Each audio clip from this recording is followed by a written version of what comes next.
Hi friends, welcome to Ashwini hair Kannada YouTube channel. ಎಲ್ಲರೂ ಹೇಗಿದ್ದೀರಾ? ಎಲ್ಲರೂ ಚೆನ್ನಾಗಿದ್ದೀರಾ ಅಂದ್ಕೊಂಡಿದ್ದೀನಿ. ಹಾಗೆ ಫ್ರೆಂಡ್ಸ್, ನ್ಯೂ ಇಯರ್ನ ಎಲ್ಲರೂ ಚೆನ್ನಾಗಿ ಸೆಲೆಬ್ರೇಷನ್ ಮಾಡಿದ್ರಾ? ಹಾಗೆ ಕಮೆಂಟ್ ಬಾಕ್ಸಲ್ಲಿ ತಿಳಿಸಿ ಯಾವ ರೀತಿಯಾಗಿ ಸೆಲೆಬ್ರೇಷನ್ ಮಾಡಿದ್ರಿ ಏನು ಅಂತ ಹೇಳ್ಬಿಟ್ಟು.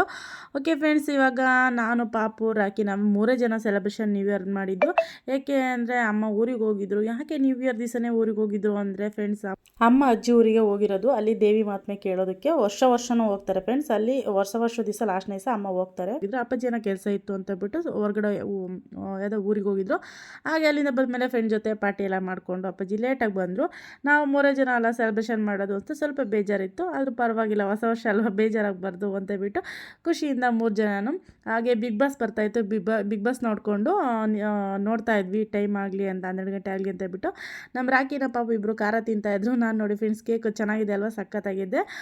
ಐಸ್ ಕೇಕ್ ತೊಗೊಂಬಂದಿದ್ದು, ಚಾಕ್ಲೇಟ್ ಕೇಕ್, ಐಸ್ ಕೇಕ್ ತೊಗೊಂಬಂದಿದ್ದೆ. ಹಾಗೆ ಫ್ರೆಂಡ್ಸ್, ಚಿತ್ರಾನ್ನ ಮಾಡ್ಕೊಡೋಣ ಅಂತ ಬಿಟ್ಟು ಚಿತ್ರಾನ್ನ ಮಾಡ್ತಾಯಿದ್ದೆ. ಅನ್ನ ಮಾಡಿಬಿಟ್ಟು ಗೊಜ್ಜು ಮಾಡಿದ್ದೆ ಫ್ರೆಂಡ್ಸ್, ಸಿಂಪಲ್ಲಾಗಿ.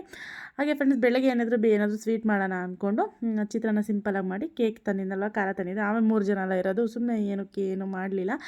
ಯಾವಾಗಲೂ ವರ್ಷ ಬಿರಿಯಾನಿ ರೀತಿಯಾಗಿ ಏನಾದ್ರು ಮಾಡ್ತಾಯಿದ್ವಿ. ಈ ವರ್ಷ ಏನೂ ಮಾಡಿಲ್ಲ, ಸಿಂಪಲ್ಲಾಗಿ ಚಿತ್ರಾನ್ನ ತಿಂದ್ಬಿಟ್ಟು ಕೇಕ್ ಇಟ್ಕೊಂಬಿಟ್ಟು ಕಾಯ್ತಾ ಇದ್ವಿ, ಟೈಮ್ ಆಗಲಿ ಅಂತ ಹೇಳ್ಬಿಟ್ಟು. ಹ್ಯಾಪಿ ನ್ಯೂ ಇಯರ್ ಎಲ್ಲರಿಗೂ, ಹ್ಯಾಪಿ ನ್ಯೂ ಇಯರ್. ಯೇ ಪಾಪು, ಹ್ಯಾಪಿ ನ್ಯೂ ಇಯರ್. ನೋಡಿ ಫ್ರೆಂಡ್ಸ್, ಕೇಕು ರೆಡಿ ಇದೆ. ಇವಾಗ ಇನ್ನೇನು ಹಚ್ಚಿ ಕೇಕ್ನ ಕಟ್ ಮಾಡಬೇಕು.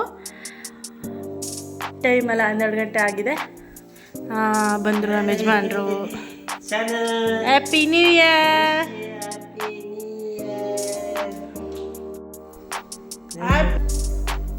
ನೋಡಿ ಫ್ರೆಂಡ್ಸ್, ಕೇಕ್ ತಿನ್ಸೋದ್ರೆ ಡೈರಿ ಮಿಲ್ಕ್ ಚಾಕ್ಲೇಟ್ ತಿನ್ನುತ್ತೇನೆ. Happy new year.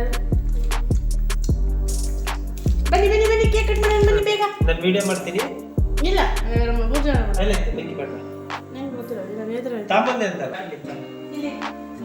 ನೋಡಿ ಫ್ರೆಂಡ್ಸ್, ಪಾಪು ಎದುರ್ಕೊಂಡು ಹೋಗಿದ್ದಾನೆ ಈ ಕಡೆಗೆ. ಹ್ಯಾಪಿ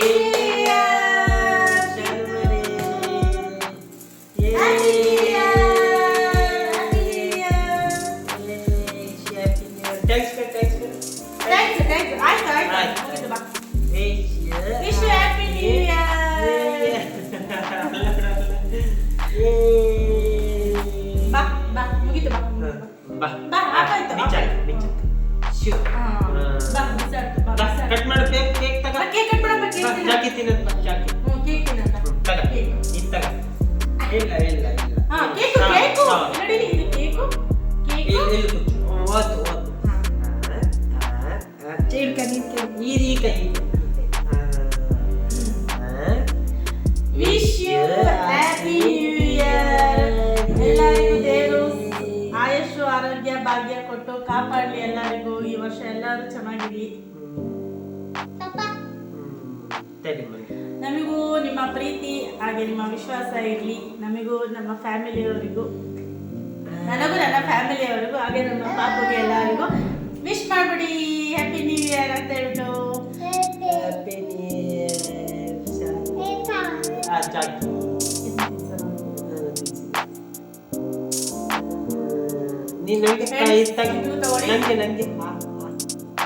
ಹ್ಯಾಪಿ ನ್ಯೂ ಇಯರ್ ಎಲ್ಲರಿಗೂ. ನಿಮ್ದು ಸೈಡಿಗೆ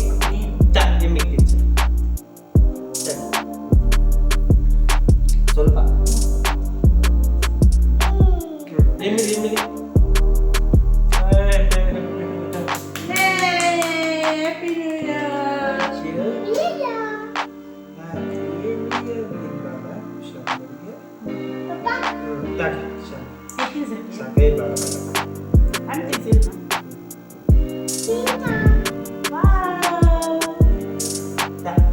ಕೇಕ್ ಮಾತ್ರ ಸಕ್ಕತ್ತಾಗಿದೆ. ನನಗೆ ಪಪ್ಪಂಗೆ ಕಡೆ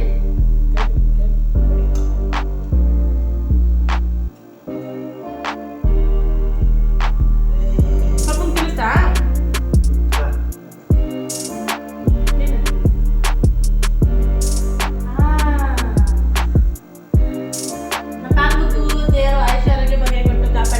ದೀಪ ಹಚ್ಬಿಟ್ಟು ಆಮೇಲೆ ಕೇಕ್ ಕಟ್ ಮಾಡಿದ್ದು. ಓಕೆ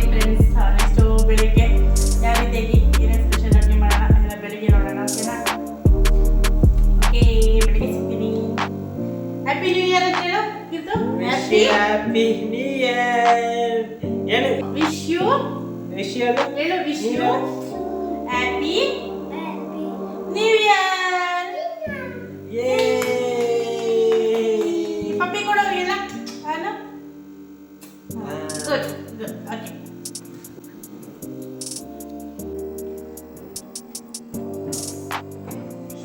ಇನ್ನು ಕೇಕ್ ತಿಂತಾ ಇದ್ದಾರೆ. ನೋಡಿ ಇನ್ನು ಕೇಕ್ ತಿಂತಾ ಇದ್ದಾರೆ. ಹಾಗೆ ನಮ್ಮ ಅಪ್ಪಾಜಿನೂ ಎಲ್ಲ ಹೊರಗಡೆ ಹೋಗಿದ್ದಾರೆ. ನಮ್ಮಮ್ಮ ಊರಿಗೆ ಹೋಗಿದ್ದಾರೆ, ದೇವಿ ಮಹಾತ್ಮೆ ಕೇಳೋಕ್ಕೆ ಅಂತ ಹೋಗಿದ್ದಾರೆ. ಹೊಸ ವರ್ಷ ದಿವಸ ಲಾಸ್ಟ್ನೇ ದಿವಸ ಹೋಗ್ತಾರೆ. ಹಾಗಾಗಿ ಮನೇಲಿ ನಾನು ರಾಕಿ ಪಾಪು 3 ಜನ ಇದ್ದೀವಿ. ನೋಡಿ ಫ್ರೆಂಡ್ಸ್, ಫಸ್ಟು ದೀಪ ಹಚ್ಬಿಟ್ಟು ಆಮೇಲೆ ನಾನು ಕೇಕ್ನ ಕಟ್ ಮಾಡಿದ್ದು. ಈ ವರ್ಷ ಎಲ್ಲದೂ ಚೆನ್ನಾಗಾಗುತ್ತೆ ಅಂದ್ಕೊಂಡಿದ್ದೀವಿ. ಚೆನ್ನಾಗಾಗಲಿ ಅಂತ ನೀವು ಹಾರೈಸಿ. ಹಾಗೆ ನನ್ನ ಯೂಟ್ಯೂಬ್ನೂ ಅಷ್ಟೇ ಚೆನ್ನಾಗೇ ಬೆಳೆಸಿ. ಹಾಗೆ ಈ ಹೊಸ ವರ್ಷದಿಂದ ನಾನು ಇನ್ನೂ ಬೇರೆ ಥರ ವೀಡಿಯೋಸ್ನ ಹಾಕೋಕ್ಕೆ ಟ್ರೈ ಮಾಡ್ತೀನಿ. ಎಲ್ಲರೂ ವಿಶ್ ಮಾಡಿ ಚೆನ್ನಾಗೆ ವೀಡಿಯೋಸ್ ಹಾಕ್ತೀನಿ. ಓಕೆ, ಬೆಳಗ್ಗೆ ವೀಡಿಯೋನ ಕಂಟಿನ್ಯೂ ಮಾಡ್ತೀನಿ. ಎಲ್ಲರಿಗೂ ಒಳ್ಳೆಯದಾಗಲಿ. ಬೆಳಗ್ಗೆ ಸಿಗ್ತೀನಿ. ಹಾಗೆ ನೋಡಿರಲ್ಲ ಫ್ರೆಂಡ್ಸ್, ನಾವು 3 ಜನ ಯಾವ ರೀತಿಯಾಗಿ ನ್ಯೂ ಇಯರ್ನ ಸೆಲೆಬ್ರೇಷನ್ ಮಾಡಿದ್ವಿ ಅಂತ ಹೇಳ್ಬಿಟ್ಟು. ಹಾಗೆ ನೋಡಿ ಫ್ರೆಂಡ್ಸ್, ನಮ್ಮ ಪಾಪು ನ್ಯೂ ಇಯರ್ ಡ್ಯಾನ್ಸ್ ಮಾಡ್ತಾ ಇದ್ದಾರೆ. ನೋಡಿ ಅವ್ರು ನ್ಯೂ ಇಯರ್ ಡ್ಯಾನ್ಸ್ ಯಾವ ರೀತಿಯಾಗಿದೆ ಅಂತ ಹೇಳ್ಬಿಟ್ಟು ಟಿ ವಿಲಿ ಸಾಂಗ್ ಹಾಕಿದ್ನಲ್ವ, ಅದಕ್ಕೆ ಅವನು ಡ್ಯಾನ್ಸ್ ಮಾಡ್ತಾ ಇದ್ದೆ. ಹ್ಯಾಪಿ ನ್ಯೂ ಇಯರ್ ಸಾಂಗ್ ಹಾಕಿದ್ದೆ. ಹಂಗಾಗಿ ಅವನು ಡ್ಯಾನ್ಸ್ ಮಾಡ್ತಾ ಇದ್ದ ಫುಲ್ ಖುಷಿಯಾಗಿ. ನಾವು ಎಲ್ಲ ಕೇಕೆಲ್ಲ ಕಟ್ ಮಾಡಿದ್ಮೇಲೆ ಎಲ್ಲ ಇಟ್ಬಿಟ್ಟು ಹಾಗೆ ರಾಕಿ ಹೋಗಿ ರೂಮಲ್ಲಿ ಮೊಬೈಲ್ ನೋಡ್ಕೊಂಡು ಮಲ್ಕೊಂಡಿದ್ದೆ. ಸರಿ, ಪಾಪು ಸ್ವಲ್ಪ ಹೊತ್ತು ಆಟ ಆಡಿದ್ಮೇಲೆ ಅವನು ಆಲ್ಮೋಸ್ಟ್ 12:30 1 ಗಂಟೆಗೆ ಅಲ್ವ ಮಲ್ಕೊಳ್ಳೋದು. ಅವ್ನ ಟೈಮಿಗೆ ಕರೆಕ್ಟಾಗಿ ಅದು ಪಿಕಪ್ ಆಯಿತು. ಆಮೇಲೆ ಮಲ್ಕೊಂಡು ಬೆಳಗ್ಗೆ ಎದ್ದೊಂಡ್ವಿ ಫ್ರೆಂಡ್ಸ್. ಎದ್ದೊಂಡು ನೆಕ್ಸ್ಟ್ ನೋಡಿ ರಾತ್ರಿ ಶೇಂಗಾ ತೊಗೊಂಡಿದ್ವಿ. ಹಸಿ ಶೇಂಗಾನ ಬೇಯಿಸ್ಕೊಂಡು ತಿನ್ನೋಣ, ಟೈಮ್ ಪಾಸ್ ಮಾಡಿಕೊಂಡು ಮಾತಾಡ್ಕೊಂಡು ತಿನ್ನೋಣ ಅಂತ ಮಾಡ್ಕೊಂಡಿದ್ವಿ. ಅದು ಬೇಯಿಸೋಕ್ಕೆ ಟೈಮ್ ಆಗಲಿಲ್ಲ. ಹಂಗಾಗಿ ಬೆಳಗ್ಗೆ ಹಂಗೆ ಇತ್ತಲ್ವ, ಹಾಗೆ ಕಟ್ಟಿಯೋದಂಗಿತ್ತು ಹಂಗೆ ಇತ್ತು. ಹಂಗಾಗಿ ಅದೊಂದು ಕ್ಲಿಪ್ಪಿಂಗ್ ತೊಗೊಂಡೆ. ಹಾಗೆ ಫ್ರೆಂಡ್ಸ್, ನಮ್ಮ ರಾಕಿ ಮತ್ತೆ ತಿಂಡಿ ಮಾಡಿಕೊಂಡು ದೇವಸ್ಥಾನಕ್ಕೆ ಹೋಗೋಷ್ಟೊತ್ತಿಗೆ ಲೇಟ್ ಆಗಿಬಿಡುತ್ತೆ ಅಂತ ಹೇಳ್ಬಿಟ್ಟು ನಮ್ಮ ರಾಕಿ ಇಡ್ಲಿ ಕಟ್ಟಿಸ್ಕೊಂಬಂದಿದ್ದೆ ಪಾಪು ಕರ್ಕೊಂಡೋಗಿ. ಸರಿ ಆಯಿತು ಅಂತ ಹೇಳ್ಬಿಟ್ಟು ಇಡ್ಲಿ ತಿನ್ಕೊಂಡು ನಾನು ಎಲ್ಲ ಸ್ನಾನ ಎಲ್ಲ ಮಾಡಿಕೊಂಡು ರೆಡಿಯಾಗಿದ್ದೆ. ನಾವು ಆಮೇಲೆ ದೇವ್ರ ಪೂಜೆ ಮಾಡಿಕೊಂಡು ಎಲ್ಲ ಪೂಜೆ ಎಲ್ಲ ಮಾಡಿದ್ದೆ ಫ್ರೆಂಡ್ಸ್. ಆಲ್ಮೋಸ್ಟ್ ಅವ್ನು ಇಡ್ಲಿ ತೊಗೊಂಬರೋಷ್ಟೊತ್ತಿಗೆ ಆಮೇಲೆ ಪಾಪು ನಾವೆಲ್ಲ ಇಡ್ಲಿ ತಿಂದ್ವಿ. ಅಪ್ಪಾಜಿ ರಾತ್ರಿ 2 ಗಂಟೆಗೆ ಬಂದಿದ್ದಲ್ಲ, ಅವರು ಇನ್ನು ಮಲ್ಕೊಂಡಿದ್ರು. ಅಪ್ಪಾಜಿಗೂ ಹೊಟ್ಟೆ ಅಷ್ಟೇ ಇತ್ತು ಅಂತಬಿಟ್ಟು ಅಪ್ಪಾಜಿನ ಎಲ್ಲ ತಿಂಡಿ ತಿಂದ್ಮೇಲೆ ಮತ್ತೆ ಟೈಮ್ ಆಯಿತು ಅಂತಬಿಟ್ಟು ಹೊರಟ್ವಿ. ನಮ್ಮಮ್ಮ ಇನ್ನೇ ನಾವು ಹೋಗ್ತೀವಲ್ಲ ಜೊತೆಗೆ ಕರ್ಕೊಂಬರೋಣ ಅಂತೇಳ್ಬಿಟ್ಟು ಅಮ್ಮನ ಅಲ್ಲೇ ಇರೋದಕ್ಕೆ ಕೇಳಿದ್ವಿ. ಅದೇ ಹೇಳಿದ್ನ ದೇವಿ ಮಹಾತ್ಮೆ ಕೇಳಕ್ಕೆ ಹೋಗಿತ್ತು ಅಂತೇಳ್ಬಿಟ್ಟು. ಹಾಗಾಗಿ ಮತ್ತೇನು ಬರ್ತೀಯ, ನಾವು ಬಂದಾಗಲೇ ಕರ್ಕೊಂಬರ್ತೀವಿ ಅಲ್ಲೇ ಇರೋ ಅಂತ ಹೇಳಿ ಫೋನ್ ಮಾಡಿ ಹೇಳಿದ್ವಿ. ಹಾಗೆ ಫ್ರೆಂಡ್ಸ್ ನೋಡಿ ನಾವಿನ್ನು ಹೋಗ್ತಾ ಇದ್ದೀವಿ, ರೆಡಿಯಾಗೆಲ್ಲ ಹೋಗ್ತಾ ಇದ್ದೀವಿ. ಆಮೇಲೆ ಸರಿ ಮತ್ತೆ ಫೋನ್ ಮಾಡಿದ್ದು, ನಾನು ಬಸ್ಸಿಗೆ ಬರಲ್ಲ ಅಂತ. ಬೇಡಮ್ಮ ಅಲ್ಲೇ ಇನ್ನೇನು ಬರ್ತಿದ್ದೀವಿ ಇನ್ನೇನು ಆಲ್ಮೋಸ್ಟು ಅಂತ ಹೇಳ್ಬಿಟ್ಟು ಅಮ್ಮ ಅಲ್ಲೇ ಇದ್ರು. ಆಮೇಲೆ ಸೀದಾ ಫಸ್ಟು ಮನೆಗೆ ಹೋದ್ವಿ ನಾವು. ನೋಡಿ ಫ್ರೆಂಡ್ಸ್, ಇವಾಗ ಫಸ್ಟು ಮನೆಗೆ ಬಂದ್ವಿ. ನಮ್ಮ ಪಾಪು ಅಂತೂ ಮುನಿಸ್ಕೊಂಡ್ಬಿಟ್ಟಿದ್ದಾರೆ ನಮ್ಮ ಅಮ್ಮನ ಹತ್ರ. ಬಿಟ್ಟು ಬಂದಿದ್ದಾರೆ ಅಂತ ಹೇಳ್ಬಿಟ್ಟು ಹೇಳ್ದಂಗೆ ಬಂದಿದ್ದಾರೆ ಅಂತ ಹೇಳ್ಬಿಟ್ಟು ಮುನಿಸ್ಕೊಂಡು ಅರಿತು ಮಲ್ಕೊಂಡಿದ್ದಾನೆ. ಎದ್ದು ನಗ್ತಾನೆಲ್ಲ ಓಡಾಡ್ತಾನೆ ಇಲ್ಲ, ಹಂಗೆ ಮಲ್ಕೊಂಡಿದ್ದೆ. ನಮ್ಮ ಅಮ್ಮ ನಮ್ಮ ಅತ್ತೆ ಅವರೆಲ್ಲ ಮಾತಾಡ್ತಾ ಕೂತ್ಕೊಂಡಿದ್ರು. ಸರಿ ಆಮೇಲೆ ದೇವಸ್ಥಾನಕ್ಕೆ ಹೋಗೋಣ, ಈ ಕಡೆ ಹೋಗ್ತಾ ದೇವಸ್ಥಾನಕ್ಕೆ ಹೋಗಿ ಸೀದಾ ಊರಿಗೆ ಹೋದರೆ ಸರಿಯಾಗುತ್ತೆ ಅಂತ ಬಿಟ್ಟು ಕೂತ್ಕೊಂಡು ಮಾತಾಡ್ತಾ ಇದ್ರು. ಹಾಗೆ ನಮ್ಮ ರಾಕಿನ ಸ್ವಲ್ಪ ಹೊತ್ತು ರೆಸ್ಟ್ ಮಾಡ್ದೆ ಮಲ್ಕೊಂಡು. ಅವನು ಬೆಳಗ್ಗೆ ಬೇಗ ಎದ್ದು ಹೋಗಿರ್ತಾನಲ್ವ, ಹಂಗಾಗಿ ಅವನು ನಿದ್ದೆ ಸ್ವಲ್ಪ ಸರಿಯಾಗಿರೋಲ್ಲ. ಹಾಗಾಗಿ ಮಲ್ಕೊಂಡು ರೆಸ್ಟ್ ಮಾಡ್ತಾ ಇದ್ದ. ಸ್ವಲ್ಪ ಹೊತ್ತು ವೆಯ್ಟ್ ಮಾಡಿ ಆಮೇಲೆ ನಾವು ದೇವಸ್ಥಾನಕ್ಕೆ ಹೋಗಿದ್ದು. ನೋಡಿ ಫ್ರೆಂಡ್ಸ್, ನಮ್ಮ ಪಾಪು ಅಂತೂ ಮುನಿಸ್ಕೊಂಡು ನಮ್ಮ ಅಮ್ಮನ ಹತ್ರನೂ ಮಾತಾಡ್ತಾನೆ ಇರಲಿಲ್ಲ, ಹಂಗೆ ಸಪ್ಪುಗಳೇ ಇದ್ದ. ಹಾಗೆ ಫ್ರೆಂಡ್ಸ್, ನಾವು ಸ್ವಲ್ಪ ಹೊತ್ತು ಮಜ್ಜಿಗೆ ಎಲ್ಲ ಕುಡಿದ್ಬಿಟ್ಟು ಆಮೇಲೆ ಸರಿ ಹೋಗೋಣ ದೇವಸ್ಥಾನಕ್ಕೆ ಅಂತ ಬಿಟ್ಟು ವೆಯ್ಟ್ ಮಾಡ್ತಾ ಇದ್ವಿ. ಹಾಗೆ ನಮ್ಮ ರಾಕಿ ಮಲ್ಕೊಂಡಿದ್ದಲ್ವ, ಅವ್ನು ಎದ್ದೊಳ್ಳಿ ಅಂತ ಬಿಟ್ಟು ವೆಯ್ಟ್ ಮಾಡ್ತಿದ್ವಿ. ಅವ್ನು ಎದ್ದ ತಕ್ಷಣ ಮತ್ತೆ ಸೀದಾ ದೇವಸ್ಥಾನಕ್ಕೆ ಹೋದ್ವಿ. ಬಾಗ್ಲಾಕಿತ್ತು, ಓಪನ್ ಮಾಡಿಸ್ಕೊಂಡು ದೇವರಿಗೆಲ್ಲ ಕೈ ಮುಗಿದ್ಬಿಟ್ಟು. ಹಾಗೆ ಫ್ರೆಂಡ್ಸ್, ಹೊಸ ವರ್ಷ ದಿವಸ ಯಾರೇ ಆಗಲಿ ಒಂದು ದೇವಸ್ಥಾನಕ್ಕೆ ಹೋಗಿ ಬಂದರೆ ಏನೋ ಒಂಥರ ಮನಸ್ಸಿಗೆ ಅವತ್ತಿನ ದಿವಸ ಏನೋ ಒಂಥರ ಚೆನ್ನಾಗಿರುತ್ತೆ. ಹಾಗಾಗಿ ಹೊಸ ವರ್ಷ ಬೇರೆ ಅಲ್ವಾ, ಹಂಗಾಗಿ ದೇವಸ್ಥಾನಕ್ಕೆಲ್ಲ ಬಂದ್ವಿ. ಹಾಗೆ ಫ್ರೆಂಡ್ಸ್, ಹೊಸ ವರ್ಷ ಎಲ್ಲರೂ ಚೆನ್ನಾಗಿ ಮಾಡಿದ್ದೀರ ಅಂದ್ಕೊಂಡಿದ್ದೀನಿ. ಹಾಗೆ ಫ್ರೆಂಡ್ಸ್, ಎಲ್ಲರಿಗೂ ದೇವರು ಒಳ್ಳೇದು ಮಾಡಲಿ, ಕಾಪಾಡಲಿ. ವರ್ಷ ಎಲ್ಲರೂ ಏನೇನು ಅಂದ್ಕೊಂಡಿದ್ದೀರ ಎಲ್ಲದೂ ನೆರವೇರಲಿ ಎಲ್ಲರಿಗೂ ಸಹ. ಹಾಗೆ ಫ್ರೆಂಡ್ಸ್, ಓಕೆ, ನಾನು ಮಾಡಿರೋ ಈ ವಿಡಿಯೋ ನಿಮ್ಗೆ ಇಷ್ಟ ಇದ್ದರೆ ಪ್ಲೀಸ್ ಲೈಕ್ ಮಾಡಿ, ಶೇರ್ ಮಾಡಿ, ಕಮೆಂಟ್ ಮಾಡಿ, ಸಬ್ಸ್ಕ್ರೈಬ್ ಮಾಡ್ಕೊಳ್ಳೋದು ಮಾತ್ರ ಮರಿಬೇಡಿ ಪ್ಲೀಸ್. ಬೇಗ ಎಲ್ಲರೂ ಸಬ್ಸ್ಕ್ರೈಬ್ ಮಾಡಿಕೊಂಡು ನನ್ನ ವಿಡಿಯೋಗೆ ಸಪೋರ್ಟ್ ಮಾಡಿ ಫ್ರೆಂಡ್ಸ್. ಓಕೆ, ಬಾಯ್.